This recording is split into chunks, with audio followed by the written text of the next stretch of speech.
Asahel was undoubtedly a very brave man, but also somewhat reckless.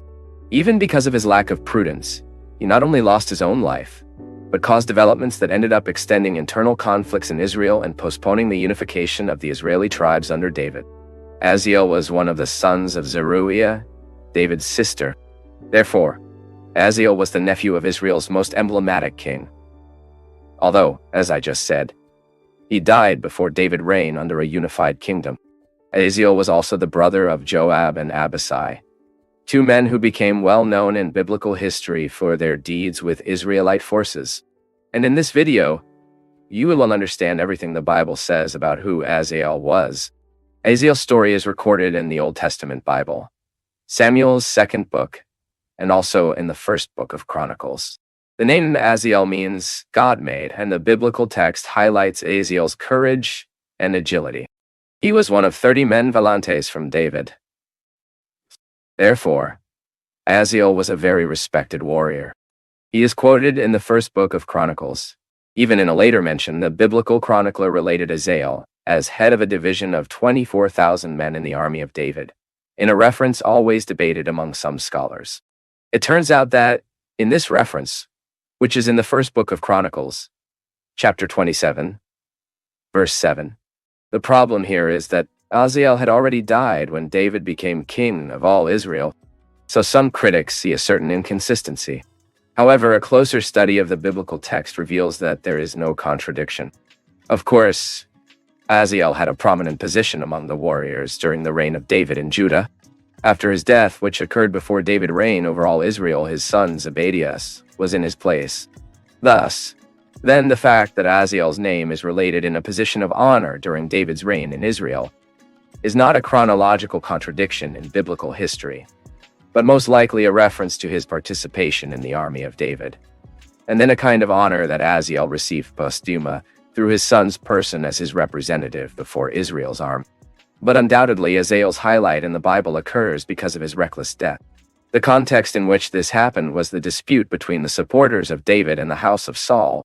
We know that after the death of King Saul and his sons, Sketch, the only son of Saul's survivor, took the lead of the tribes of Israel with the support of Abner, the commander of the army of Saul. However, at that time, David's leadership was already recognized in Hebron for the tribe of Judah. So the Bible says there was a great battle in Gibeon between the Sketch troops, led by Abner, and the troops of David, led by Joab. And what happened was that Abner's troops were defeated by David's army under Joab's leadership. In this scenario, Asahel began to pursue Abner relentlessly. The biblical text says he was very fast, and that way Abner could not escape Asahel. Still, Abner advised Asahel to give up on that persecution, for he didn't want to hurt him. Abner knew that Asahel was faster than him, but he also knew he was superior to Asahel in combat. And in the second book of Samuel, chapter 2, between verses 19 and 22, the Bible records this moment as follows. Asahel chased Abner, and in his persecution did not deviate to the right or left. Then he looked back and asked, "Are you Asahel?" He answered, "I same." Then Abner told him, "Turn to the right or left." He gives the boys of one of the young men and takes his armor. But Asahel did not want to depart from him. Then Abner said again, "He ate from behind me. Why do I hurt you and give you to you? And how would you see your face with Joab, your brother?"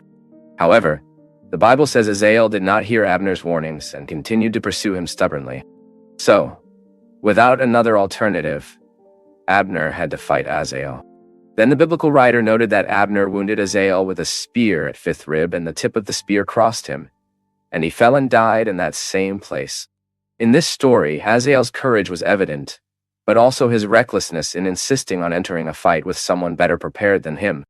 And then the biblical text records that Asahel's body was buried in his father's tomb in Bethlehem. But this incident between Asahel and Abner brought consequences to Israel. Asahel's death had significant implications for David's rise to the throne, which was eventually postponed, and what followed was a long war between Saul's house and David's house. But after a severe disagreement between Abner and Sketch, the commander of the army of Israel decided to support David's rise on a unified kingdom.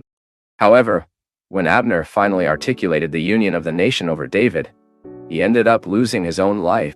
It turns out that Job had not forgotten what happened on the battlefield in Gibeon, and treacherous, cowardly, and illegal, he killed Abner in a city of refuge to avenge Asahel's death. Even the biblical text reports that, somehow, Job had the help of his other brother, Abishai, to kill Abner. Because of this, David repudiated the attitude of the two nephews and cursed them, saying, "Fell this blood over Job's head and over his father's house. Never miss the house of Job, who has flow, who is leper, who rests on a crutch, who falls the sword and who needs bread."